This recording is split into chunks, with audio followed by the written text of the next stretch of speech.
learn how to update your Android OS, which is operating system. All right, because this can face some issues with Android. Let's just get right into it.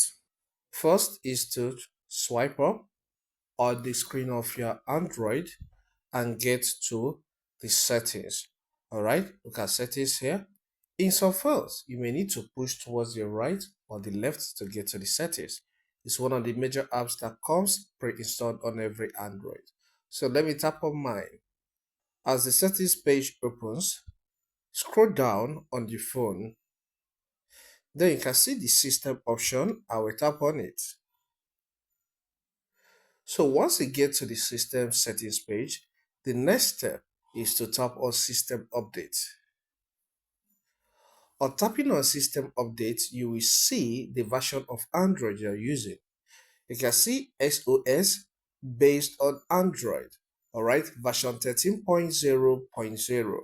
And under it, you can see update online and local update.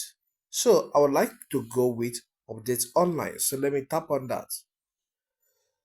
Then you will see this notification using data, or if you're connected to Wi-Fi, you will need to update over through the Wi-Fi, all right? But here, I want to use mobile data to update it. I'll tap on continue. So I'm taking to this page telling me your system is up to date, all right? So if yours is not up to date, you will see that the update will begin. Once it's done with update, it's in most cases installed, it gets installed automatically, and your system is will be updated, all right? Or you may be told on what next to do. Maybe they want you to update it manually. Just follow the on-screen guide and you're good to go.